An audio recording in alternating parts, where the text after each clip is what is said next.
welcome, Lois. We're here on Grotto, Selene 60, doing this interview. And we just want to chat a little bit and hear your experiences and what you like about Selene's and why you bought one and, why you're here, because you guys are really active. You guys are involved or not involved, but the heads on putting together this rendezvous here in Roche Harbor.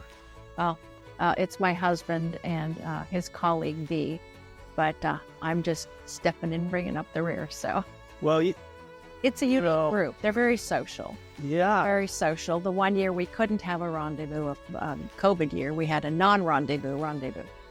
They got together. We were out there on the dock. Roche Harbor team brought down some barbecues. So the team likes to get together. Wow, that's great. They did. Yeah. And we have, 35 or so boats here? We do, 36. 36, and how many people? There's like 75 attendees, plus our excellent sponsors. We're looking at about 115. Yeah, so it's great. That's great. Help the wine last. Important thing. So, you're referring to the wine glasses that came and got broken? No, we're good there. Well, that too. We're right there on the cusp, but also have the wine to fill it. I'm sure we're fine. Yeah, that's great. Yeah. So you guys have owned the boat since COVID. So 2020? 2020. And you bought it in Stuart, Florida. Because? Well, there weren't any available. We had bought our first Selene, which is a 47, in Anacortes here. And that was our first power boat. And after spending, 4 months in the summer, we had no idea we would cruise that way. And we really wanted a different cruising experience, centerline berth, not a V berth. And so we started looking at some of the 53s, 54. We kind of looked at them all. And so my husband's an engineer, so you've got this Excel spreadsheet. And we had every boat in the U.S. on the market that fit kind of the size criteria. And then we would go through and check them off. Nope, not stabilized. Nope, 2 engines. Not going to have that. So we ended up with about 5 on the East Coast that we were going to see. So Brian Taylor set us up, did the lead work, and we flew out there and went through and saw them all. And this boat was not on our list because it's a 59 and it was naturally bigger than we wanted to go. But once we got on board, that utility room is amazing. Amazing. But initially she felt huge, and now she only feels huge when I look at her from a dock. But, easy to handle.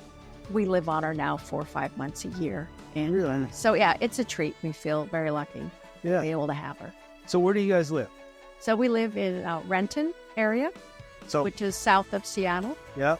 And where do you keep the boat? We keep the boat in Everett, which is north of Seattle. Yep. So it takes us about 35 minutes to get to her. And how often do you go up and hang out on the boat? And what's your typical schedule? Well, like I said, we're on her from April to September, and we're on her throughout the winter. We do a winter cruise over the holidays. And in Seattle, in any city, there's a boat parade, right? A boat parade.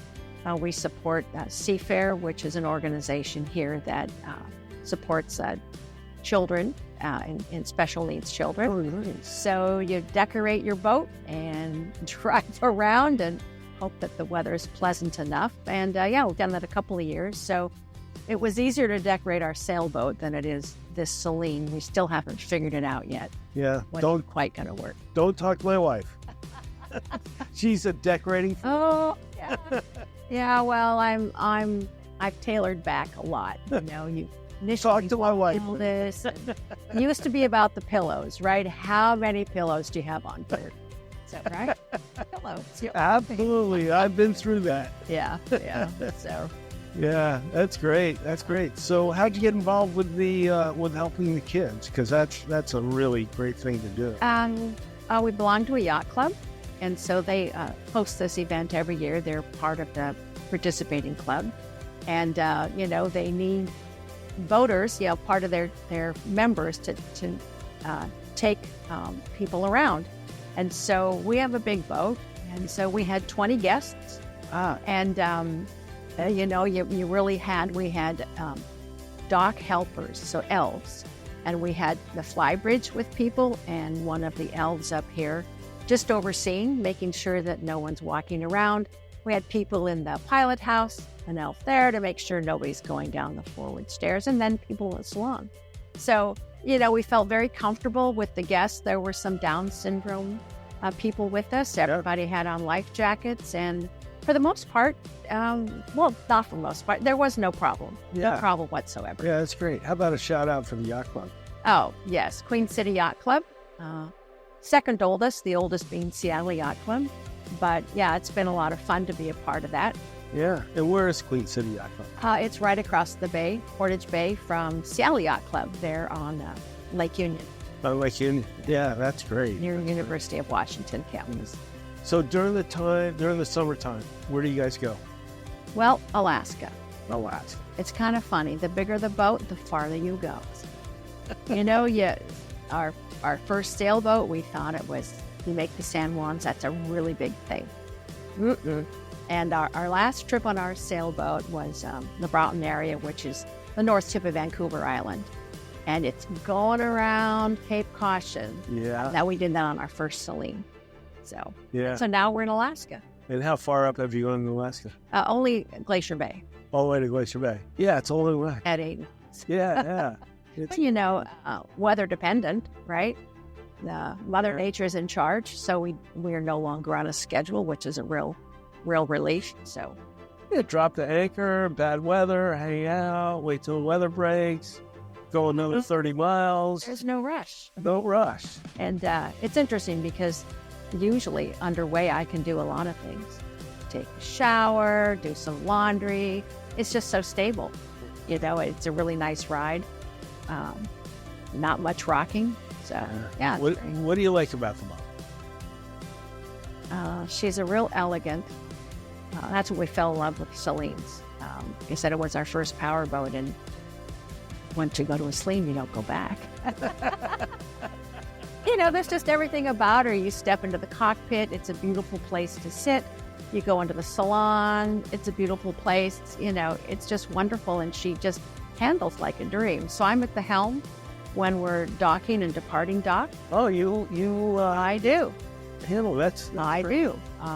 Very much so. Same thing on our sailboat. My husband and I are pretty much interchangeable, but usually I'm at the helm and we're on headsets.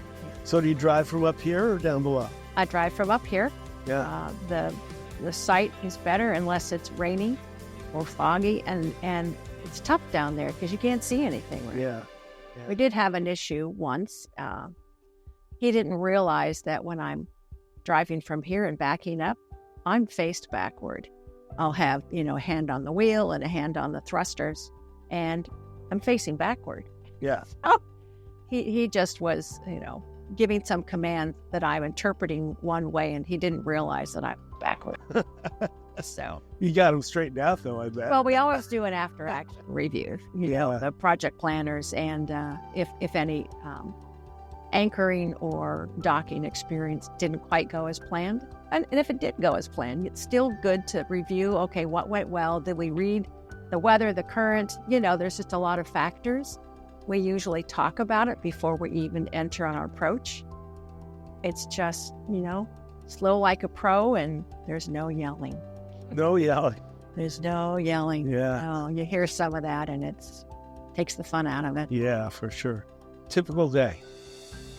We'll wake up, clearly, and if you've woken up, it's a great day, right? It's a great day. Not everybody wakes up. Yeah. So, cup of coffee, read some news, and if we're ready to get underway, I ready the ship. We have some things that do need to be secured that, if you go flying, it's not going to be good. And, have a light breakfast. And it depends. We might have breakfast underway. It depends on what time anchors up is. And then you're driving down the pilot house. Yep. We have auto helm going, and, it's just monitoring, and our fly bridge is enclosed. So it's nice to drive from here as well, because your sight is better. Yeah. It's easier to see the logs. Yeah. And that's probably the biggest hazard is logs. Yeah. And we have heat up here, so it doesn't totally make it warm, but it takes the chill off. Yeah. So we'll often be up here. Yeah. Get to our anchorage, drop the hook, settle in, might have a glass of wine. Yeah. And how far do you usually go in a day? Well, it depends. We've gone 10-hour, 12-hour days when we need to make the distance, and if you're going 8 knots, kind of gives you the idea. But normally it's a couple hours, and things in Alaska are really spread out. But there's just so much area to discover. Yeah.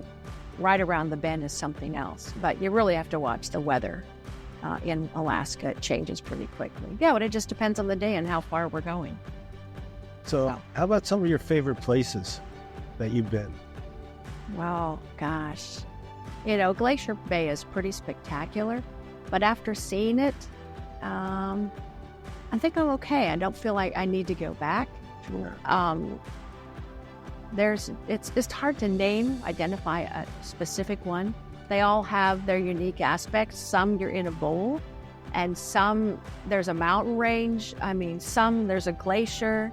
It's just such a variety of experiences. It's really hard to name one, and we're still discovering. Last year we were in 2 spots we've never been, and they were glorious.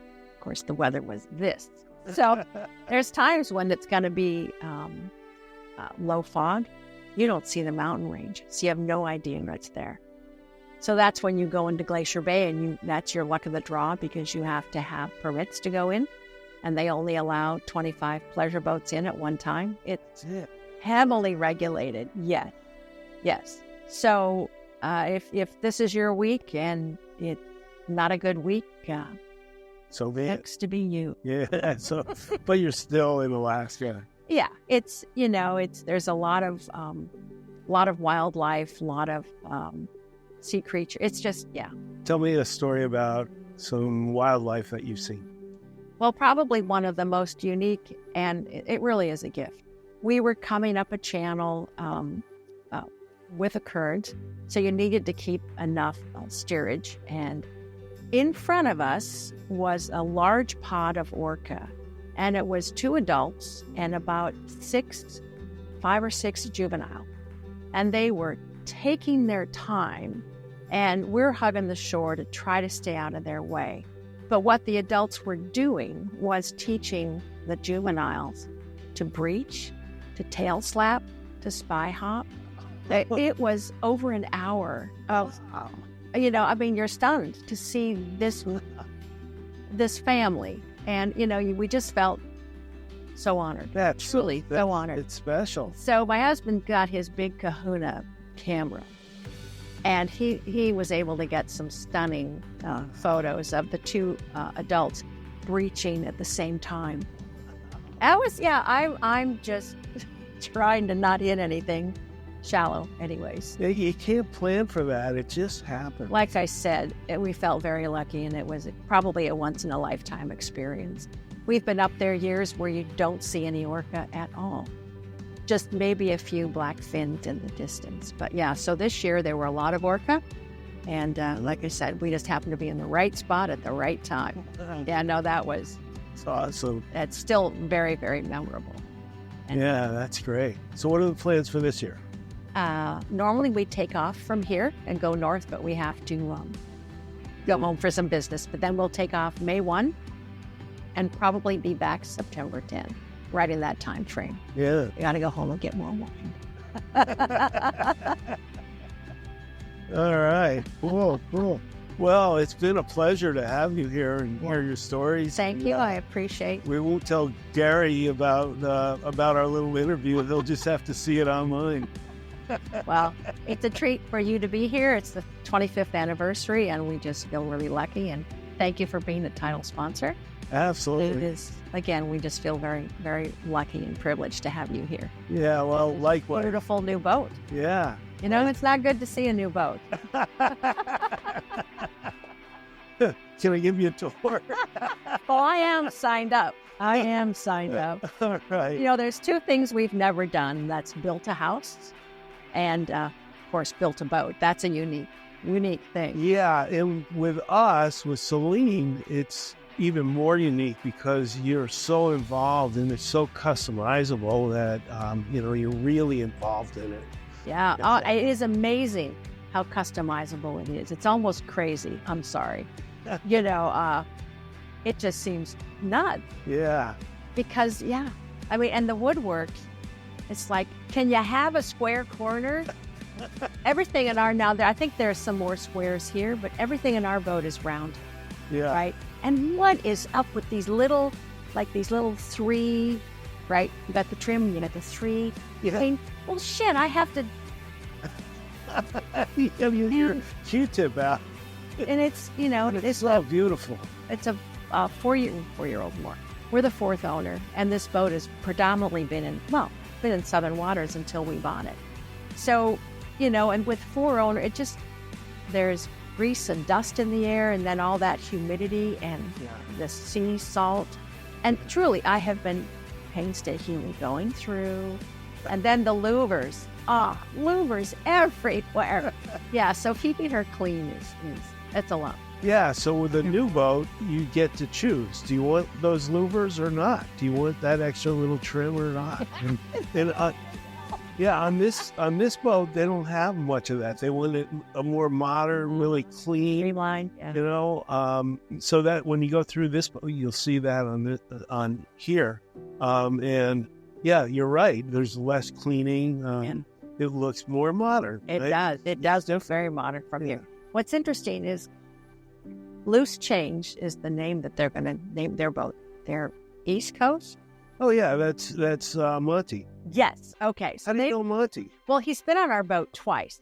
Monty's like a dear friend. He is such a nice guy. Came up, him and his wife, they're shopping. Susan. Yes. And so they were on our boat twice. Mark brought them up. And they spent a lot of time. And, each boat is configured, as you know, differently. Yeah. And so there's some things about our boat that they really liked. And we're making sure but they're going 59. I thought they were going to go 60, but nope, 59. No, they like that style. That's what he said. He likes the traditional stuff. Yeah. So we do both the 60 in both the classic style and, you call it 59. We call it 60 now. It's the same boat, right? So the hull is the same? I mean... Yeah, the hull's the same. Difference is from the deck up, and also on the Ocean Explorer, you got the big windows in the master saw that. Yeah. Right? Either one big one, or you get 3 more vertical ones that are opening. So that's a difference there. And then on the interior, we're doing more modern, open design for the Ocean Explorer. I saw the stairs going up. Yeah, open stairs, so you see through them. I was I'm over in China when this boat was just launched, as well as a sister ship that was it was Ocean Explorer, but it had a wall, so it wasn't open, and the staircase was enclosed. And you walk on that boat, and it was beautiful. You walk on this boat with the open, and it's just spectacular. Yeah. Because you can see, all the way through, forward and through the windshield, and it was just like awe-dropping. I'd never seen that. Wow. Yeah. So you get to choose, and we have people that prefer the closed off out of the house, right. The closed off stairs, but. That's a nice thing about Selene that you'll be able to do with your new boat. We were on a 54, and really, it wasn't available. But anyways, And it had those open stairways as well. And it's really a nice looking boat. Yeah. Like I said, we've sized ourselves out of quite a few things. Our yacht club, for one. We're too big. The docks are older. So it's too much weight if the winds kick up. But we need, wind dependent, weather dependent, and permission. So it's like, well, and then there's smaller anchorages we try to go into. We fit. But you'll have somebody on the bow doing the bitch wing. The bitch wings. And then there's first of all, the radar comes up, right? And then the pilot house door will, and they'll stand there looking at you. I haven't quite named that. But yeah. Well, maybe we'll have a drink and come up with a name. Yeah, I think Gary had a name, but yeah, we've gotten that a couple. And he'll do it. But he really wants to make sure that and he says, yeah, plenty of room, right? It's just kind of that. Yeah. But yeah, anyways, that's a story. All right, well, I need to get back and monitor the charcuterie. All right. Well, thanks so much. That was so awesome.